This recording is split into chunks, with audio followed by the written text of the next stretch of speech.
Waalaikumsalam. Salam.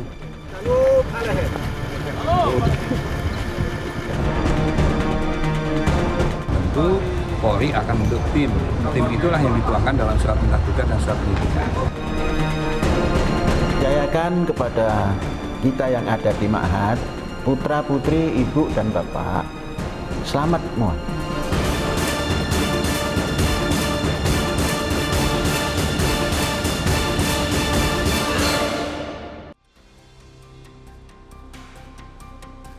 Kita lanjutkan perbincangan. Saya ingin ke Pak Susno. Pak Susno, tadi disampaikan oleh Pak Imam bahwa adanya yayasan-yayasan yang dibuat di seluruh Indonesia, bahkan dihimpun uangnya itu dari kotak amal, per bulan bisa mencapai 10 miliar lebih. Tapi kenapa bisa tidak terdeteksi sampai sejauh ini, Pak Susno? Saya pernah jadi Kapolda Jawa Barat pada tahun 2008 dan kamilah yang mengungkap tentang NII KW9. Kapolda Jawa Barat di backup oleh Baintel Kam Mabes Polri dan Bariskrim Mabes Polri. Kenapa mereka dikatakan telah melakukan perbuatan makar? Karena mereka mendirikan negara di dalam negara, ada wilayah, ada rakyat, ada konstitusi, ada lambang negara, dan ada benderanya. Kemudian mereka menghimpun dana ya dari berbagai kegiatan. Ada kegiatan dagang, ada kegiatan ya seperti kotak amal dan sebagainya. Nah, karena kami memburu waktu pada waktu itu, tersangka segera kami ajukan ke kejaksaan dan langsung memenuhi syarat untuk P21. Kemudian diajukan ke dalam sidang dan divonis ya cukup berat ya. Karena ada presidennya, ada menteri dan sebagainya. Nah, apakah ada kaitan dengan Al Zaitun? Pada waktu itu saya belum sampai ke sana, tetapi sudah mengarah ke sana. Sudah mengarah ke sana. Namun belum ada pengembangan sampai Al Zaitun begitu ya? Ya saya pindah kan, saya pindah. Tetapi berkas dan sebagainya dan laporan kami kepada Baintel, kemudian kepada Bariskrim, dan ini saya kira aparat intelijen negara kita sudah mengetahui, ya tetapi mungkin ya belum dapat disimpulkan bahwa rekening-rekening tersebut digunakan untuk membiayai kegiatan makar. Nah inilah tugas daripada aparat intelijen, baik intelijen kepolisian maupun intelijen BAIS ataupun intelijen dari BNPT ya, Badan Penanggulangan Terorisme. Dan ini sudah sangat gampang sekarang karena ada PPATK.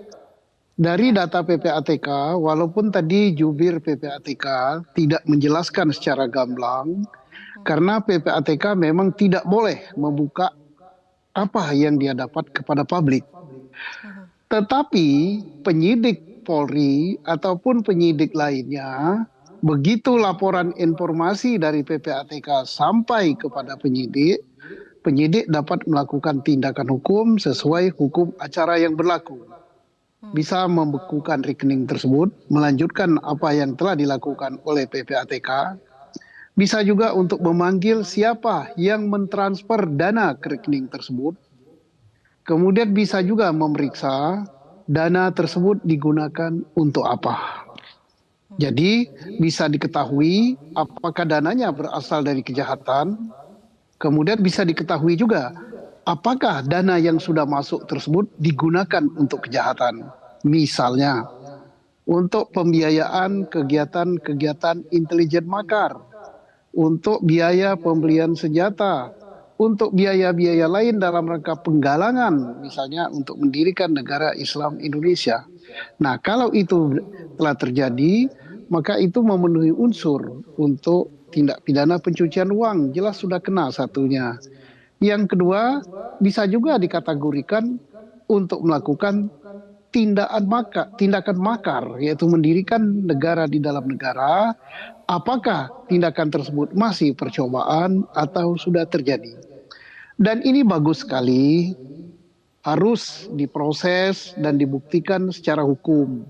supaya tidak ada kecurigaan di antara kita, dan supaya ketenangan tahun pemilu saat ini tetap terjaga. Tidak informasi berkembang, kemudian saling curigai, saling tuduh. Baik. Kita harapkan dari pihak Pak Panji Gumilang dan Al Zaitun kooperatif dan aparat melengkapi bukti-buktinya. Kalau terbukti proses secara hukum, ajukan ke pengadilan. Kalau tidak terbukti, ya dihentikan. Begitu. Semua melalui hukum akan terbuka. Ya, tentunya kita tunggu hasil investigasi dari PPATK yang saat ini sudah membekukan rekeningnya dan mencari tahu bagaimana aliran dana yang masuk ke rekening tersebut. Tapi pertanyaan saya kemudian, Pak Susno, menurut Anda apakah memang ada pembiaran ketika sekian lama, sekian tahun setelah Anda tidak menjabat di sana, kemudian tidak lagi diselidiki, tidak lagi dicari tahu terkait dengan pengembangan kasus ini sampai ke Al Zaitun? Saya kira tidak ada pembiaran, tetapi mungkin bukti-bukti yang didapatkan belum cukup untuk melanjutkan ke tindakan penyidikan. Karena perbuatan-perbuatan NII itu adalah makar dan itu mendapat perhatian utama dari aparat keamanan maupun aparat intelijen. Kita harap mereka sudah mengumpulkan bukti, sudah lengkap dan sudah bekerja sama dengan penyidik dan PPATK. Kita tunggu saja hasilnya. Baik, kita tunggu hasilnya seperti apa. Saya ingin kembali lagi ke Pak Imam. Pak Imam, tadi Anda katakan bahwa ada yayasan-yayasan di bawah dari Al Zaitun. Sebetulnya selain yayasan-yayasan ini, apa saja lagi bisnis yang ada di dalam Al Zaitun untuk penghimpunan dana sehingga terciptalah banyak sekali rekening di sana? Ya, kalau bisnis yang lain saya tidak tahu persis perkembangannya sekarang. Cuma ada cerita bikin galangan kapal gitu. Ya. Tapi itu belum belum dalam kategori bisnis menurut saya gitu ya. Dia baru membuat kapal. Apakah kapal itu dijual atau digunakan sendiri gitu ya. Terus tentang produksi beras dan sebagainya itu belum pada kapasitas untuk berbisnis gitu ya. Bisnis perikanan bahkan juga diinformasikan demikian. Iya, perikanan. Saya belum tahu persis itu semua itu. Sepanjang yang saya tahu gitu. Sepanjang Anda sampai 2007 di sana belum ada begitu ya Pak Imam? Iya, tapi selama ini saya lihat hanya untuk pencitraan aja. Jadi kegiatan-kegiatan seolah-olah besar gitu untuk menarik.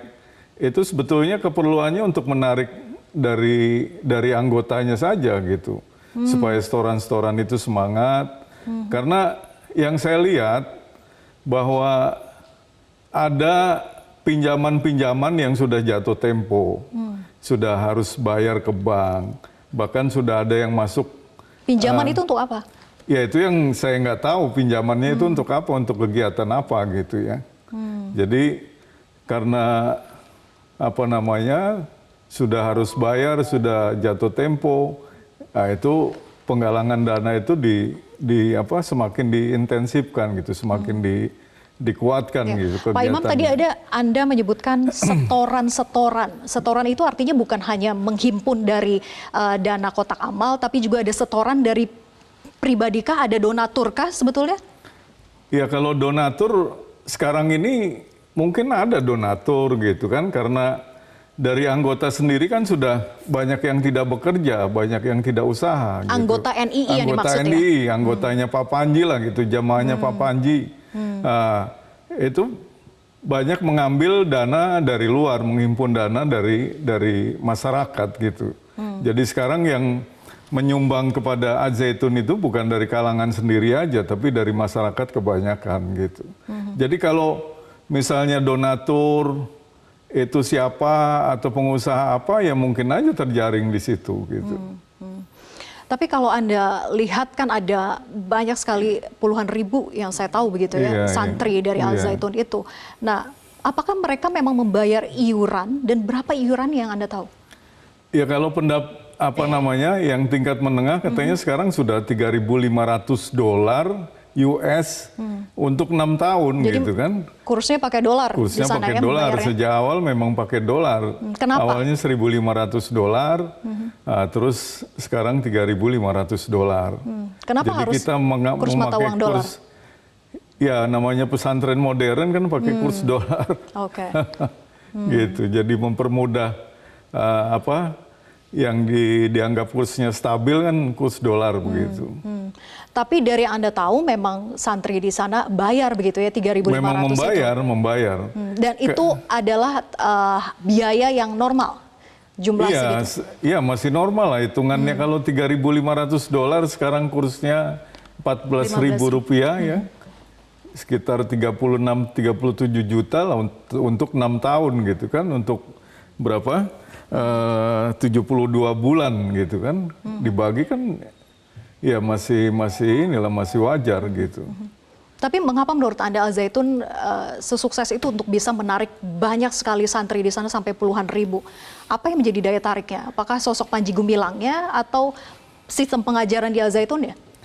Ya sekarang sebetulnya tidak cerita puluhan ribu. Kalau sekarang itu santri, seperti yang tahun ini aja ya, katanya sampai 1.000 santri. Tapi yang saya lihat, sebetulnya 1.000 santri itu dari yang kelas 3 sanawiyah itu masuk kepada aliyah. SMP, SMA gitu ya? SMP, SMA ya. Itu jumlah santri tersendiri. Sekarang ibtidaiyah. Itu paling hanya beberapa ratus saja gitu. Nggak sampai puluhan ribu. Tapi betulkah bahwa anak-anak santri yang dibawa ke sana, orang tuanya merupakan anggota dari NII? Ya kalau bukan anggota NII mana mau masuk. Sekarang kan sudah dari umum sudah nggak mau masuk ke sana, itu sudah jarang sekali lah. Gitu dari ya kalau dikatakan oleh alumninya itu sekarang itu hampir 90% dari anak-anak orang tuanya itu anggotanya Pak Panji, anggotanya NII gitu. Saya tanyakan ke Pak Hendra ya. Pak Hendra, benarkah demikian Pak Hendra? Bahwa orang tua dari santri di sana itu terafiliasi dengan Pak Panji Gumilang ataupun juga sebagai anggota NII? Ya, kalau saya berpendapat terkait NII, saya melihat fakta secara hukum, Al Zaitun adalah lembaga hukum berdasarkan yayasan. Kemudian tadi Saudara Imam Supriyanto ini mengakui dia sebagai pendirinya. Kalau dia memang mengetahui itu ada NII, berarti dia sendirilah NII ini. Ini pengakuan yang bagus sebetulnya, fakta hukum jelas.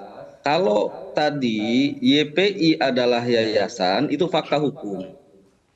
Kalau YPI adalah NII, itu adalah kriminalisasi. Saya bisa buktikan itu di hadapan pengadilan. Bahwa NII dan YPI itu bukan satu bagian secara hukum. Jadi kita harus paham.